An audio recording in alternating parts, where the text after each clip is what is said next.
हमारे समाज में रास्ता का विवाद भी एक बहुत बड़ी समस्या है।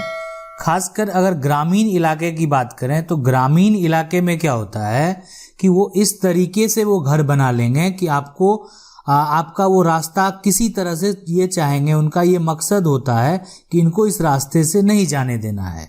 तो खास करके ग्रामीण इलाके में ऐसा ज़्यादा देखा जाता है। तो अगर आपका भी ऐसा कुछ रास्ता से संबंधित विवाद है, या कुछ लोग क्या करते हैं कि ज़मीन जो है वो सरकारी होने के बावजूद भी उसको अपने अंडर जो है उसको कवर करना चाहते हैं और उससे रास्ता जो है बाधित होता है। रास्ता का जो चौड़ाई है वो भी कम हो जाता है। बहुत लोग क्या करते हैं, रास्ता को छोटा करके और रास्ता पर ही घर बना लेते हैं। तो उन केस में क्या हमारा नियम कहता है उसको समझना बेहद ज़रूरी है, ताकि आप सही समय पे उस पर एक्शन ले सकें और एक्शन लेने के बाद जो है अगर आपको समस्या है तो उसको सुलझा सकें, यानी वो समस्या से आप निजात पा सकें। तो आज जो सवाल डिस्कस करने वाले हैं वो यही है कि अगर रास्ता से जाने आने में कोई रुकावट करे आपको, तो आपको जो है क्या कार्रवाई करना चाहिए, आपको क्या स्टेप लेना चाहिए, आज जो है ये डिस्कस करने वाले हैं। और अगला जो सवाल डिस्कस करने वाले हैं कि यदि निजी या सरकारी रास्ता कोई बंद करे, मतलब आप बंद करने वाली बात अगर है तो वो बंद करने के केस में ये कोई ज़रूरी नहीं है कि वो रास्ता सिर्फ सरकारी ही हो। किसी व्यक्ति का निजी ज़मीन भी हो सकता है और किसी व्यक्ति का सरकारी ज़मीन भी हो सकता है। लेकिन अगर निजी या सरकारी कोई भी रास्ता अगर बंद किया जा रहा है तो आपको क्या करना है, ये बात आपको ज़रूर समझ लेना चाहिए।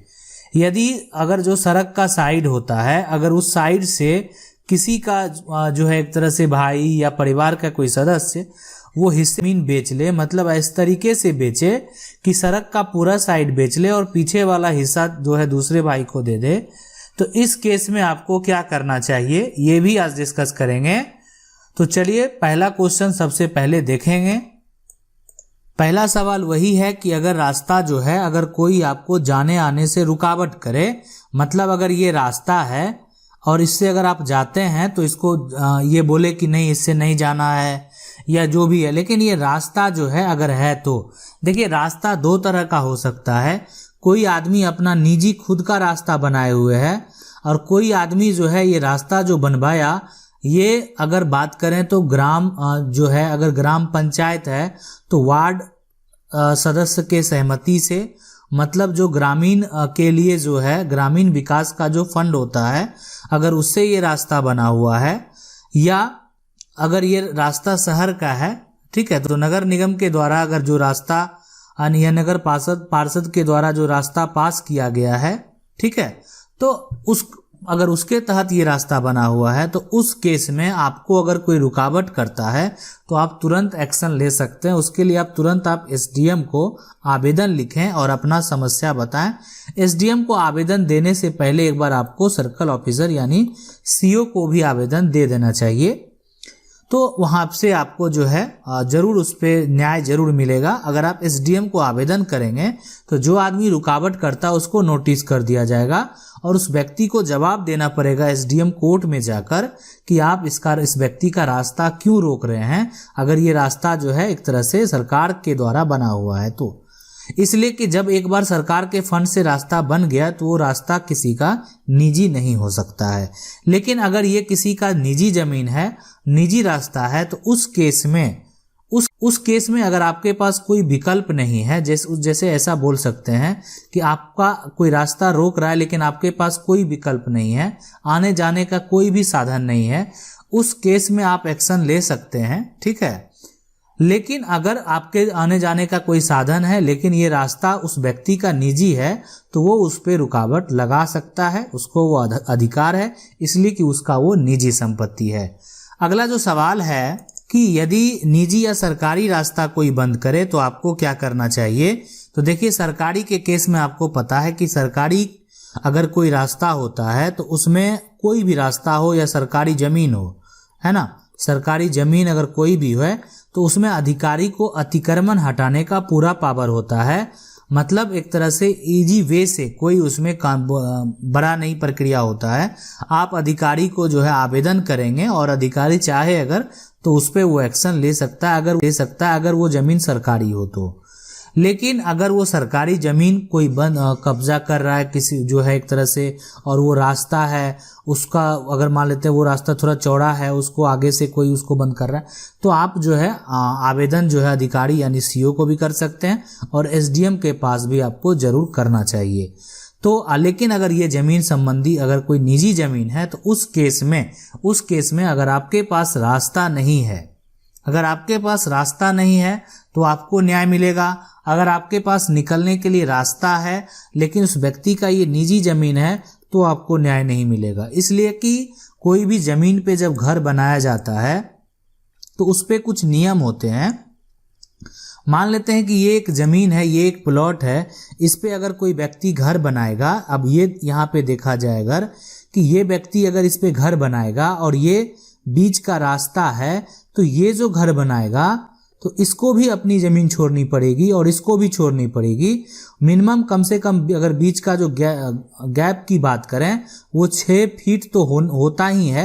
अब ये डिपेंड करता है राज्य के जो नियम के अनुसार कि उनका नगर निगम में जो है एक तरह से क्या कानून है, तो वो अपने राज्य पे डिपेंड करता है। लेकिन यहाँ पे जो है इतना जमीन जो है लगभग एक बात अनुमानतः बता दें, ठीक है, कि आपको छोड़ना ही पड़ेगा, तभी नक्शा जो है शहर का पास होता है। ग्रामीण क्षेत्र में ऐसा कोई कंडीशन अभी फिलहाल लागू नहीं है, इसलिए जो ग्रामीण में जो एक तरह से सरकारी रास्ता है, अगर वो वहाँ पे अगर है तो कोई दिक्कत नहीं है, उस पर तो आप एक्शन ले सकते हैं। लेकिन अगर निजी रास्ता है, लेकिन अगर आपका निकलने का कोई भी साधन नहीं है, तो उस केस में अगर कोई निकलने के लिए साधन में दिक्कत भी कर रहा है तो भी आप एसडीएम को आवेदन कर सकते हैं। उस पर सुनवाई के बाद आपको जो है रास्ता का विकल्प ऑप्शन जो है यहाँ पे सीओ के पास भी कर दें और एसडीएम के पास भी कर दें। और तीसरा ऑप्शन जो है अगर मान लेते नहीं निकला तो आप सिविल कोर्ट से भी आप रास्ता का मतलब एकदम एक माइंड में आप ये बैठा लें कि रास्ता किसी का बंद नहीं हो सकता। मतलब अगर ऐसा नहीं कि उसका वो जमीन हो चाहे नहीं हो, रास्ता बंद नहीं हो सकता, ठीक है। तो आप जो है सिविल कोर्ट में भी आगे प्रक्रिया कर सकते हैं। लेकिन अभी लगभग जो है एसडीएम को ये पावर दिया गया है कि रास्ता से संबंधित जो भी विवाद है उसको वो सुलझाएंगे। तो बहुत लगभग राज्य में जो है एसडीएम को ऐसा पावर है, तो आप एसडीएम के पास आवेदन कर सकते हैं रास्ता संबंधित अगर कोई आपके पास विवाद है तो। अब जो है कि यदि सड़क के साइड किसी भाई ने अपने हिस्से की जमीन बेच ले तो क्या करें। देखिए ऐसा भी मामला बहुत होता है कि भाई के द्वारा क्या होता है कि जैसे ये सड़क है, अब ये पूरा हिस्सा बेच के बस निकल दिया। अब ये समझ लें कि इसका जो कीमत होगा ना और जो इधर वाले का कीमत होगा, दोनों में तो अंतर होगा कि नहीं होगा। तो दोनों के कीमत में अगर अंतर है, दोनों का जो कीमत होगा उसमें अगर अंतर है तो इसका तो कीमत ज़्यादा मिलना ही है, इसलिए कि इसमें सड़क का ये रोड साइड है पूरा, अब इसका तो वैल्यूएशन उतना नहीं होगा। तो इस केस में अगर ऐसा कोई करता है कि अपने मन से, लेकिन अगर आपका एक तरह से बंटवारा जो है वो रजिस्टर्ड है ना, रजिस्टर्ड बंटवारा है, तो उस केस में अगर उस भाई को आगे, ये जो भी भाई है उसको आगे हिस्सा मिला हुआ है, ठीक है, तब फिर आप जो है कुछ नहीं कर पाएंगे। लेकिन अगर आपका मौखिक बंटवारा है और उस केस में ठीक है, मान लेते हैं उस केस में अगर आगे जो है भाई को मिला हुआ था लेकिन वो बेच लिया, आप उस केस में भी आप एक्शन ले सकते हैं, इसलिए कि हमारा कानून जो है वो मौखिक बंटवारे को कोई मान्य नहीं देता है, ठीक है। तो ऐसा ये संपत्ति है तो उस केस में अगर इसका वैल्यूएशन ज़्यादा है तो दोनों का हक बराबर होना चाहिए, ठीक है। ऐसा हो सकता है कि आगे का दोनों का जो है ऐसा है कि अपना डिपेंड करता है किस टाइप से, या ऐसे दोनों अपना अलग अलग ले लें, ये भी हो सकता है, ठीक है। अगर ये छोटा पड़ रहा है तो आगे कोई कम लें और पीछे जो भाई हैं उनको ज़्यादा वैल्यूएशन मिले ताकि उसका वैल्यूएशन बराबर हो सके। तो बहुत तरह के नियम हो सकते हैं ये अपने आप में बांटने के। लेकिन अगर कोई आया और अपना आधा शेयर बेच दिया तो सबसे पहले आपको जो है सीओ के पास उस व्यक्ति जिसको बेचा गया उसको दाखिल खारिज के लिए ऑब्जेक्शन लगा सकते हैं, लेकिन हो सकता है कि आपका यहाँ से कोई निष्कर्ष नहीं निकले। दूसरा जो है आप म्यूटेशन अपील केस फाइल भी कर सकते हैं डीसीएलआर के पास, लेकिन यहाँ से भी हो सकता है कि आपका कोई भी निष्कर्ष नहीं निकले कि लेकिन आपको करना है, ये प्रक्रिया फॉलो करना है बस।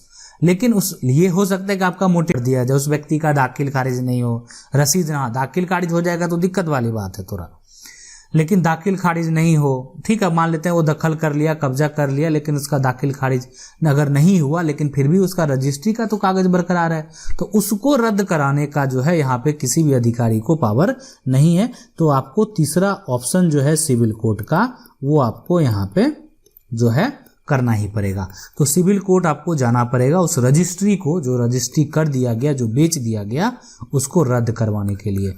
आशा करते हैं वीडियो अच्छा लगा होगा। वीडियो अच्छा लगा वीडियो को लाइक जरूर कर दें। चैनल को पहली बार देख रहे हैं सब्सक्राइब करके जो बेल आइकन है उसको जरूर दबा लीजिए। मिलते हैं अगले वीडियो में, तब तक के लिए जय हिंद।